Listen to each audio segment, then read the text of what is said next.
Panda Beats. Hello everyone, this is Blackbear Senpai speaking, and it's a pretty late night tonight, and the reason I'm a little more tired than usual, because sometimes I can bring a little bit more energy, is because Hesh came to town this go around. And I will say that I did my research on him and I got the gist that it was going to be like absolutely bonkers, but I didn't know how bonkers it was going to be. Maybe it was him, maybe it was just the crowd, maybe it was a symbiotic meeting of both, which I'm going to lean towards that. But all I know is when he got up there, I don't want to speak too much about it right now, only because I will speak about it a whole lot more later on in the video.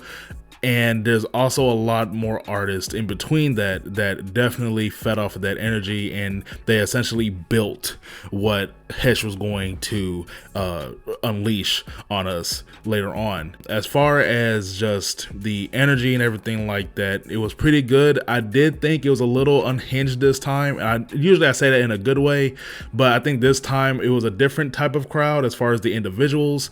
But I also think that helped later on. So it's kind of like a 50-50 thing. Like, I'm all for everyone having fun, but I don't like it when people can't walk on their own. So I guess that'll be the one thing I will say on that. But also the venue that we were at, Purple Hippo, did very well in making sure everybody was safe. So big ups to them for that one. And obviously, not only for the music, but Full Grind Entertainment for bringing all of this to us. I appreciate you guys for that. But yeah, enough of this. This was Blackbear Senpai speaking. I'll get to you very soon. Peace.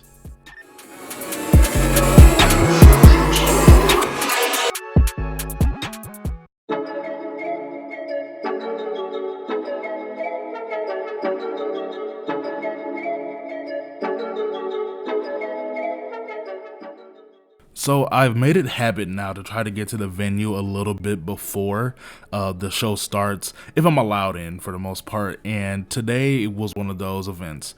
And what I walked into was Hesh doing his practice session, which first off blew me away, because usually it's like somewhere, I guess, like a little closer to the showtime.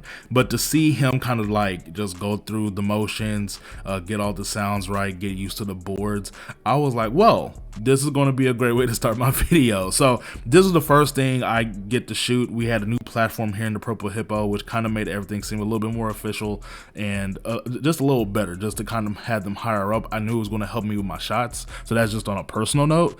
And I think it helped keep the crowd from closing in, which was always an issue. Of course, it always made it more very intense, very unique, and very personal. However, Hesh didn't need that. And again, I'll show you a little bit later.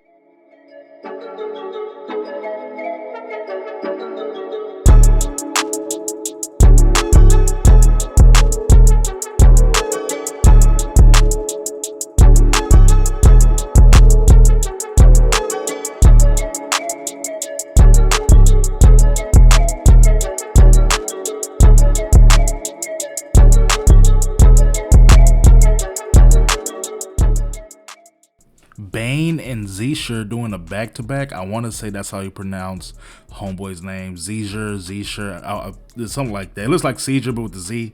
And they both did great. I don't know which was which offhand. I want to say Bane wasn't the guy wearing all the cowboy stuff, so I guess we'll go off of that. But like usual, it bangs, right? However, I will put out there that these guys kind of went a certain direction where they're using different songs and stuff like that to kind of get the crowd going. Not something that was so immediate to where it's like, oh yeah, I know that song, like a big pop song or a TikTok song, but just kind of old hits, and they would kind of invert them in order for the crowd to, you know, get moving with them as they were coming in. Because look, the lines were getting long at this point because everyone wanted to see Hesh. It was a sold out show, so these guys definitely helped get the crowd engaged and listening to the music, and I think that was a perfect way to roll them in.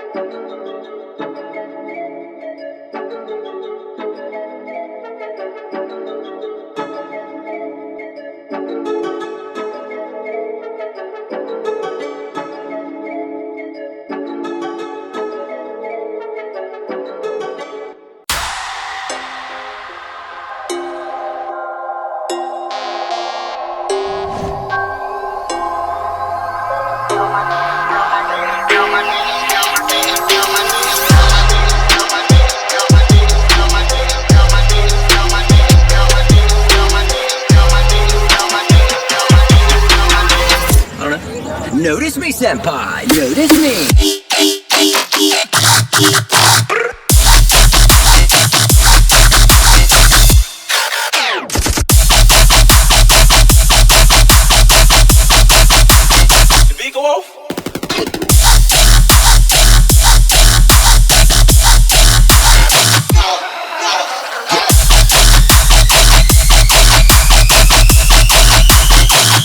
Make my 40 pop.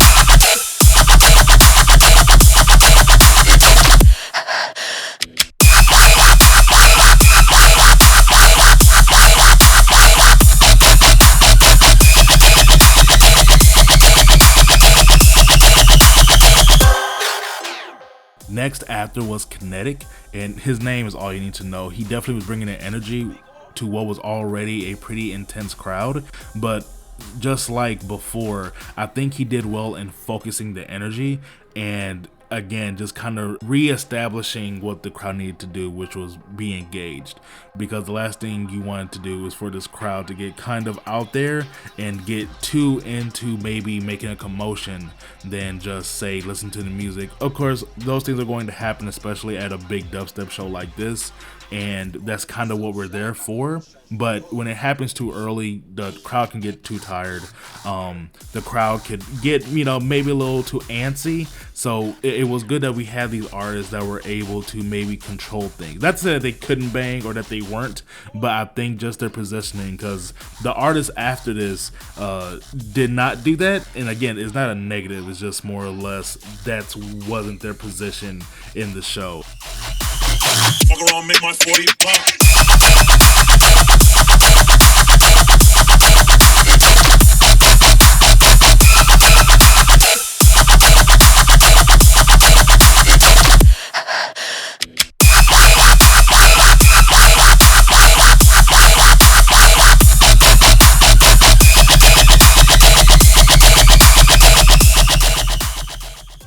Next up was Parker Clark, and just like the other two, he didn't go too insane, but as his set went on, it started getting heavier and heavier in my opinion, and it left it up for the next DJ to kind of pick up the pieces, which they did. Obviously it was a great show and it definitely fed one to another, whereas a lot of the times it can feel pretty mechanical when they do it. This seemed a little bit more of just him naturally playing how he would play. I think it just was very well put together by the promoters at the placing of the DJs, because I don't think, again, just like I said last time, it wasn't in mind for them to do this, but I also think in some situations the DJs obviously know where they are. But with Parker Clark, I think he just was in it. I think he was just playing the way he plays, and it led to Dizzy 3, which is the DJ after this, and again just very complimentary, and I can't wait to maybe hear him be the headliner or maybe even deeper in, because I did like his style. I really appreciated myself personally. I'm going to look him up myself personally, because I think Parker Clark, I really love Dizzy 3 and Hesh, obviously insane, but I think maybe Parker Clark had maybe my favorite mix personally of the night. So yeah, check him out.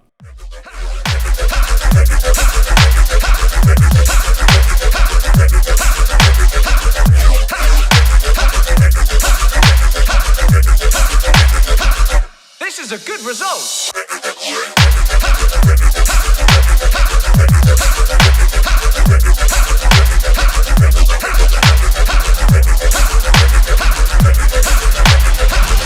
I'm really feeling it.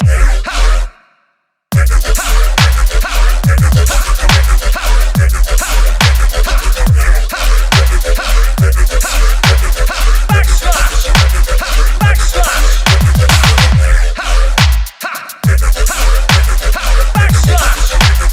Backslash.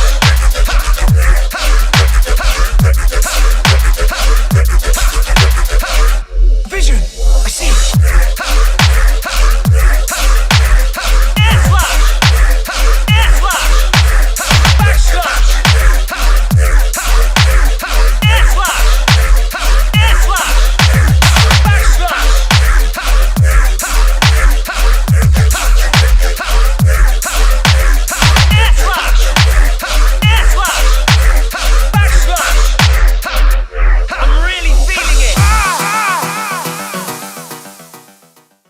the first of the two DJs that would make the crowd go absolutely insane was Dizzy 3, and his energy during his set was totally infectious. It was kind of a shocker because I've seen him before. I've seen him open actually for the Infect show way back, you know, like you guys remember that video, and to see him now kind of right there in the middle, I think that's his wheelhouse, especially right now. He's definitely getting up there. I like only positive things, because when he started dancing up there, it was exactly what needed to happen. That crowd was feeding off of it. They were eating it up, and the beats and the bass were there. Like it was picture perfect.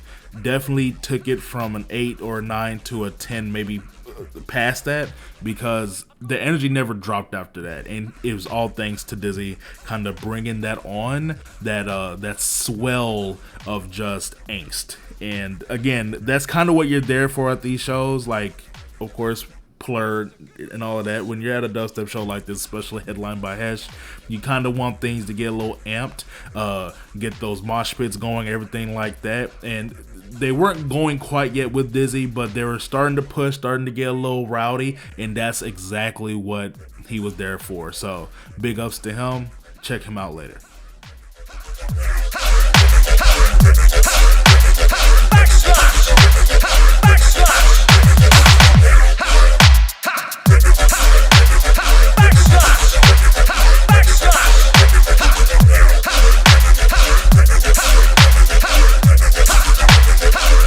Vision, I see.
So the man right before Hesh was Pafs, and I didn't hear about him before tonight, and definitely shame on me, because he definitely goes in.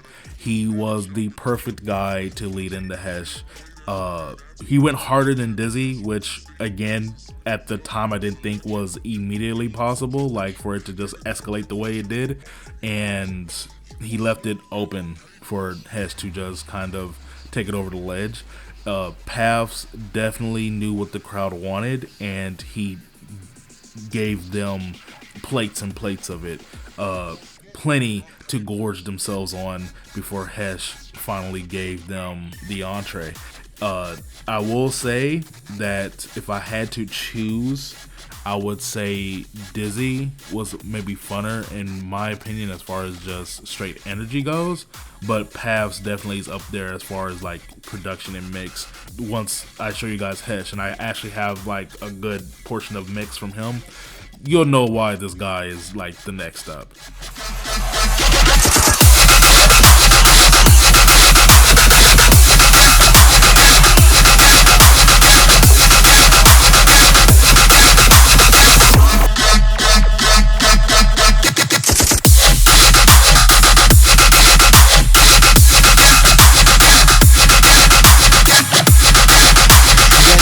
I got papers.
Yo, when this shit drops, I didn't see y'all do fucking mosh pits, all that shit. I don't see no pushy shit. Y'all ready? Let's fucking get it.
So finally, we get to Hesh, and before this, I've already put some of his mix out, and the guy is he's built different. And I say that a lot about the headliners, but they all have this different wheelhouse, and is something that I've learned while doing these shows, is that I get now why these guys and girls are headlining, and not say the other DJs up the card. Is not to say that the other ones aren't good or don't have their own flair, but it seems like the headliners truly understand what it is that they offer that no one else can. And Hesh, it just seems like he understands what it is to infuse essentially almost true hip-hop, true southern hip-hop with the EDM style of dubstep. And there's a lot of people who do it. There's traps, like trap and all of that, great stuff. But it seems like he has this different hold on it. So whenever he would start, it was almost like this new adventure down memory lane for me. I couldn't help but to remember like those first times. And again, like that's on a music level. I can't not say that he fucking bangs. Like the dude abuses bass. And I appreciate him for it. It was a great show. He was able to get the crowd unglued. They begged for another song. You guys will see that here coming. He absolutely went on fire for an hour and 20 minutes. And again, Hesh, definitely one of those guys, man. He's going to be a huge name very, very, very soon. I'd say he's huge now, but like definitely like stratosphere type of thing. So that's where we're at right now, that we're starting to see some of these guys finna break through. And again, it's pretty exciting for my end.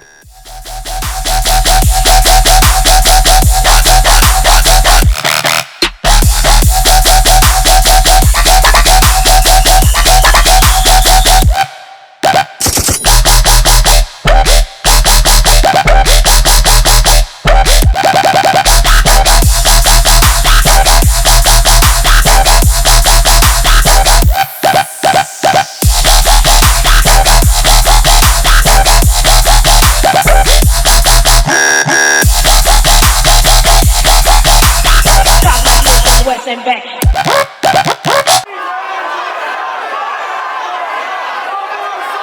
What?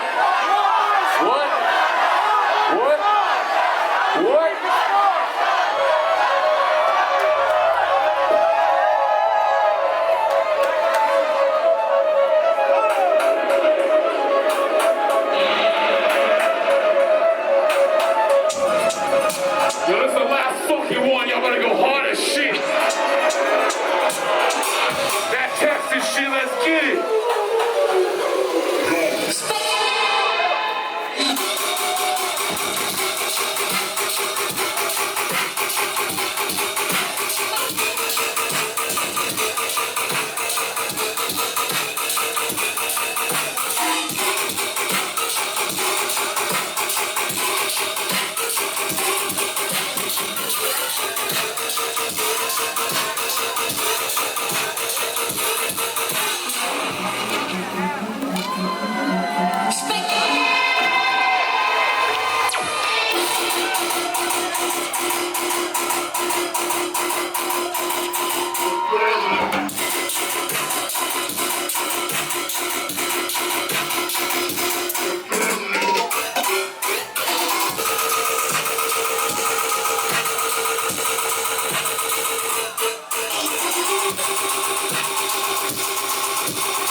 But yeah, this was it for me pretty much. Like I say, usually it's time for me to go get some sleep. It's like 5 o'clock in the morning.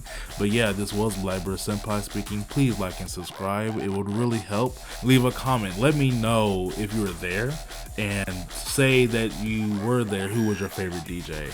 And also, let me know about any other events that you guys may want me to go to. Not to say that I'm going to, but just kind of throw stuff out there. I'm still learning the ways of the road, essentially, when it comes to going to all these different shows. That's why I'm usually at Purple, because I have a rapport with them. But yeah, just shoot it out there. Maybe I can make it, you know, or anything like that. But yeah, again, that's pretty much it. That's the end of my piece. See you guys later.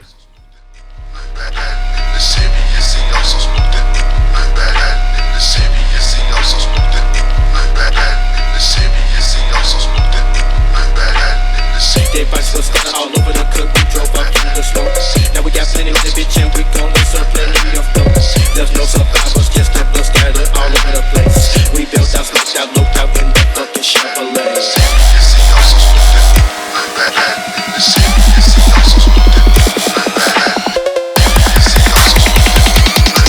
Walk out, my fist and west and back to your motherfucking mouth.